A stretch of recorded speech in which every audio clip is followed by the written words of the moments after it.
Magandang araw sa inyo mga tol.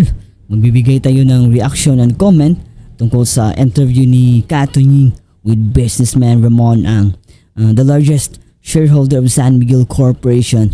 He is also the president and CEO of San Miguel Corporation.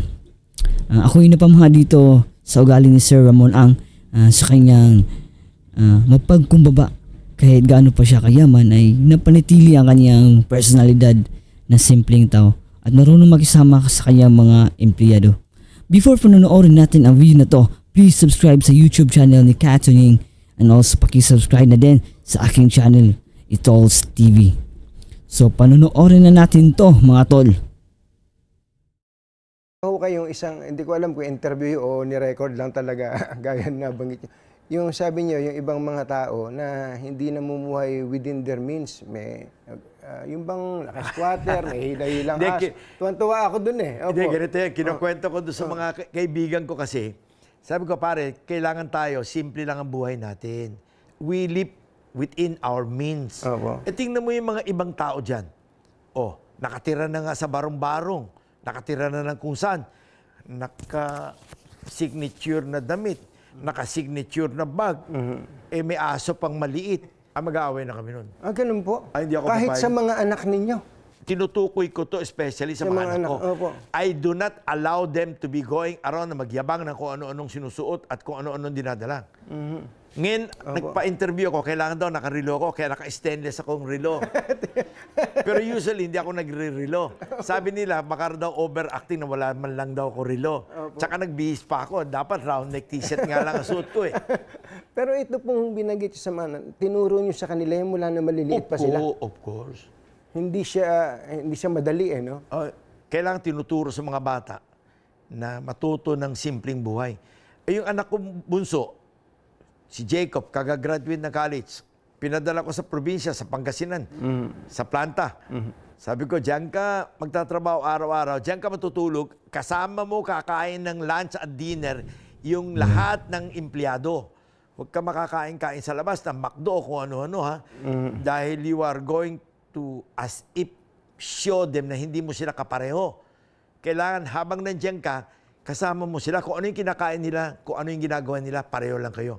At yung bihis mo, kailangan simpleng damit, t-shirt, at kung ano yung uniform doon, yun din ang susuotin mo. Ganun ang suot ni Loco ngayon doon. Ano po yung kwento niya tungkol siya? Na happy siya? Hindi, lahat ng anak ko, ganun ko pinalaki. Yung anak kong panganay si Paul, nung siya ay elementary, pinapadala ko yan doon sa talyer ni Mr. Kawangko. Pinapasamahan ko yan sa mga mekaniko niya. Every summer, nandun siya. Doon siya sumasabay kumakain ng tanghalian. Di nasanay siya.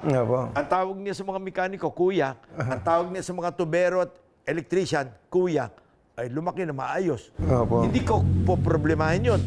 Pare, kung pinalaki mo yung mga anak mo malalaking ulo, baka makipagsunto ka sa security guard sa kalye yun. Pero pag pinalaki mo ng simpleng tao, ay, pare, hahaba na buhay nun. Ibig sabihin nun, lumaki yun ng simpleng tao. At kailangan yung kumain kung ano yung kinakain ng mga tao. Ano po pakiramdam nyo na yung mga anak ninyo ganun makitungo sa kapwa? Hindi sila lalaki ng ganun. Kailangan tayo magsabi sa kanila, ganun lang kayo. So mula pa sa pagkabata, mabuti maunawaan to, lalo na ng mga bagong magulang pa lang. Ano po? Na habang maliliit pa yung mga anak, imulat na dun sa ganung klase ng mindset. At huwag nyo bibigyan ng malaking baon. Huwag nyo rin bibigyan ng baon. Kailangan magdala sila ng pagkain. Yun ang baon nila sa eskwela. Huwag yung pupunta sa eskwela at kung ano-ano binibili. Pinalaki ko sila na mayroon silang laging baon papuntang eskwela. Yun ang kakainin nila. At wala silang bibiling kung ano-anong kalokohan na borloloy. Para mas matuto. Otherwise, pare, later on, hindi mo na makakausap yun. Mas mayabang pa kaya sa atin yun. So, at matututo rin silang ma-appreciate yung mga maliliit na bagay po, no? Lahat ng anak ko, ang tawag sa katulong namin sa bahay, ate. Ang tawag sa lahat ng kasama namin sa bahay, driver or mekaniko, kuya. That's how I brought them up. Sir, ano masasabi niyo dito sa video na to mga tol, na isa sa pinakamayaman sa Pilipinas ay napamangha tayo sa kanyang ugali na maging simpleng tao at marunong makisama sa kanyang empleyado. Please comment on below kung ano ang masasabi niyo dito sa video na to mga tol para mapag-usapan natin mga tol.